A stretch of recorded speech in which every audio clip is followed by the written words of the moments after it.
Kubor ka Batisi TV. Lawan Rashapi da ka Frank Motors. The dark is here to rule. Hatu pikwa baki janjong pikin kuit ha penat kam da ka Oswell Soup hilaban yo na barok kidukan ka IZ Group of Institution Bangalore kadai ke college babhatam nagabanta ka jingkuli nursing but paramedical course hospital training hinyo scholarship but 6% ka kam haki hospital bahedo India but shabari na banta ka jingkuli ka jingseo ka paret but hila ban legu ban kuli da ka education loan hila ruban chukola ho number khandai nyo saw san riu pranot lani khandai pran riu laisan ar riwe khandai pra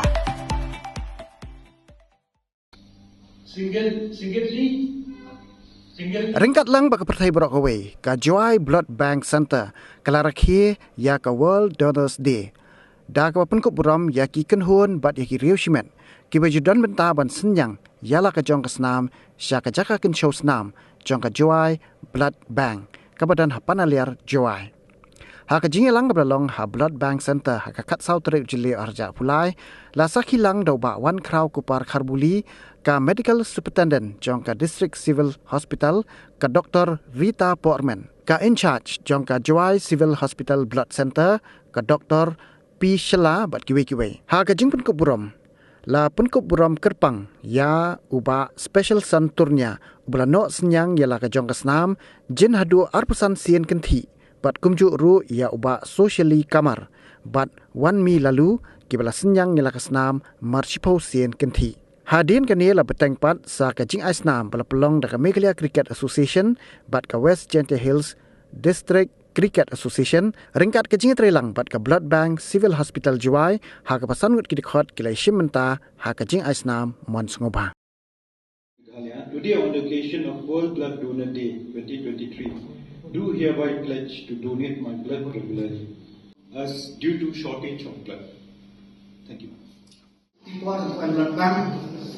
The report the mana em kam snam ni the direct by em report chinje arje pun ki David the line the you how to the duna id em kam ni the donors kwa au to jing cham yong na to wa how is nam mai itu em kam is nam the jukli yiki wa yiki wa yong san yong to em kam is nam jukli wa wela pi ki wa yong san yong pi Ibu ni his family kipiu para ikut dikha. Tidak dipan senam nei na kawan bar. Tapi orang ki yang wa kiting UA yang buat kejut, ting UA yang buat cikam, ting UA buat jaga kawan. Tapi tak cuba kita mengayo akan lu kedia.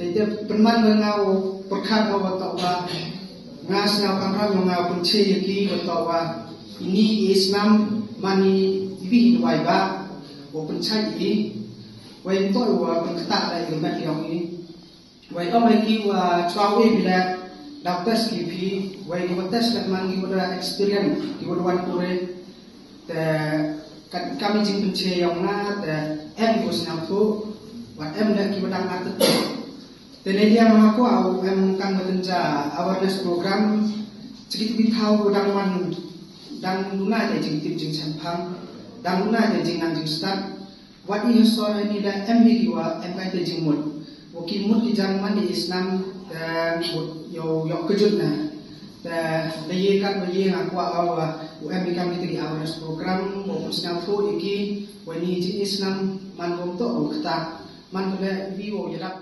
14th of June this World Blood Donor Day is celebrated. The reason for its celebration is to celebrate the birth anniversary of Carl Landsteiner, who is an Austrian-American biologist and Nobel laureate who discovered the ABC blood group in 1900s. But most importantly, apart from that, this day is well remembered to raise awareness regarding the importance of blood donation. This day put emphasis on the about the wholeheartedness of those few individuals, most importantly the groups that come forward to donate blood without the expectation of return. They do donate their blood voluntarily without any expectation in return. That is a very big message that we should learn from this event. That by donating blood, we can help others, especially those who are in need of blood, those who are sick, those who are in hospital and care centers who really need blood. I can thank them, individually, and apart from that, I would also encourage others who are healthy enough to come forward, because their contribution, it will ensure and it will also help those who are in need. And also we should remember that this year, if you go by the theme, give blood, give plasma, share life, share often. So if you go by the message of this theme, the thing that we can learn from here is that the voluntary and continuous blood donation, it is going to ensure a sustainable supply of blood, which is really indeed required, so that those who are in need of help, they can be helped immediately. Jowai Civil Hospital, Yalom, I would humbly suggest them to take those activities which would encourage greater participation of people to come forward towards voluntary donation of blood.